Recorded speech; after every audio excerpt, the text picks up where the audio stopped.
তাফসীরে নূরুল কোরআনে এই হাদিসটি নিয়ে আসা হয়েছে। এখন আল্লাহর নবী সাল্লাল্লাহু আলাইহি ওয়াসাল্লাম দেখলেন যে একজন মহিলা বয়সে তারা মন্দিরে ছিল,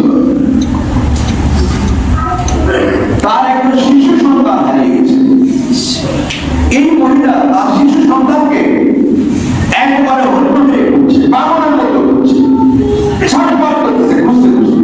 আল্লাহ রাসূল লক্ষ্য করছে তার শিশু সন্তানকে যখন পাওয়া যাচ্ছে না, তখন সে পাগলের মতো যে কোনো একটা সন্তান, শিশু সন্তান দেখলেই তাকে বুকে জড়িয়ে ধরে আঁকড়ে ধরতে হবে। এরকম খুঁজতে খুঁজতে এক সময় তার শিশু সন্তানকে পাওয়া হলো।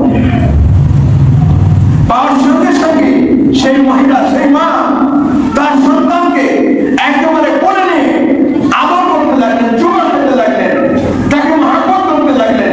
তার চোখে মুখে আনন্দ ফুটে উঠল, আর সন্তানের মুখে তিনি দুধ পান করালেন।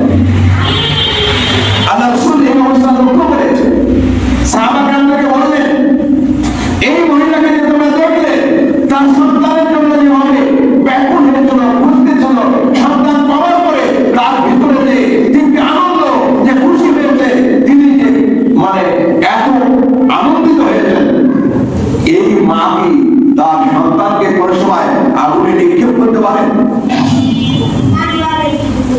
আল্লাহ রাসূল সাহাবাদেরকে বললেন, এই মা তার সন্তানকে কি কোনো সময় আগুনে নিক্ষেপ করতে পারে? সাহাবাকেরাম বললেন, ইয়া রাসূলুল্লাহ, না, এর কখনোই সম্ভব নয়। মা তার সন্তানকে, এত স্নেহের সন্তানকে, এত আদরের সন্তানকে, এত মহব্বতের সন্তানকে কখনোই সে আগুনের মধ্যে নিক্ষেপ করতে পারে না, আগুনের মধ্যে ফেলে দিতে পারে না। আল্লাহ রাসূল বললেন, তোমরা জেনে রাখো, সেই আল্লাহ পাকের শপথ, সেই আল্লাহ পাকের কসম, যে মায়ের যে মহব্বত আছে, তার চেয়ে আল্লাহ তার বান্দার প্রতি শত শত গুণ বেশি মহব্বত রাখে। মা যেমন তার সন্তানের প্রতি যে মহব্বত রাখে, তার চেয়ে শত শত গুণ বেশি মহব্বত রাখে আল্লাহ তার বান্দার প্রতি মহব্বত রাখে। সুতরাং এই বান্দাকে আল্লাহ তাআলা জাহান্নামে ফেলে দেবেন না, জান্নাতে দিবার জন্য আল্লাহ তাআলা জান্নাতের পথকে তিনি উন্মুক্ত করে রেখেছেন। এটা পাওয়ার জন্য আমাদেরকে কি করতে হবে? চেষ্টা করতে হবে। আল্লাহর কালামকে আমি নিজে শিখি, আমার সন্তানকে শিখাই, আমার যারা কোরআন শিক্ষা করে তাদেরকে তালমিলদেরকে সাহায্য করি। আমি আমার সন্তানকে কোরআন শিখালাম না, আমি আমার সন্তানকে কোরআন শিক্ষা দিলাম না, তার কাছ থেকে আমি আমার মানে শেষ বেলায় তার কাছ থেকে কি ভালো যাবো?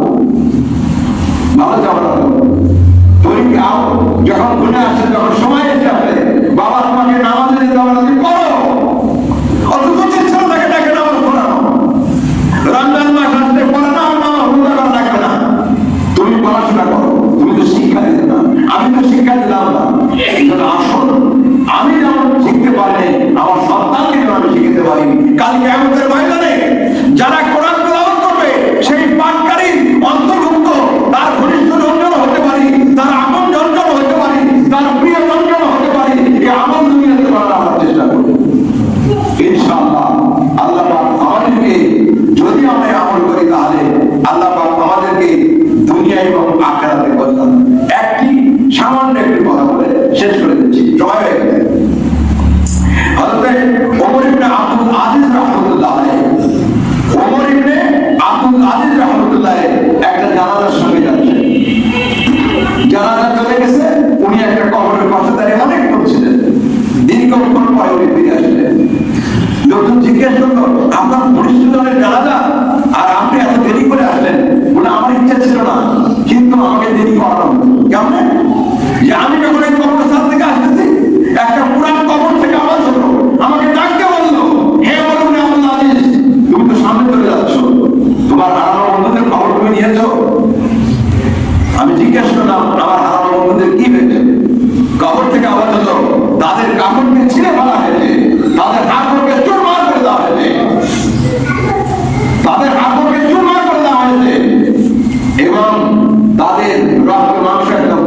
শেষে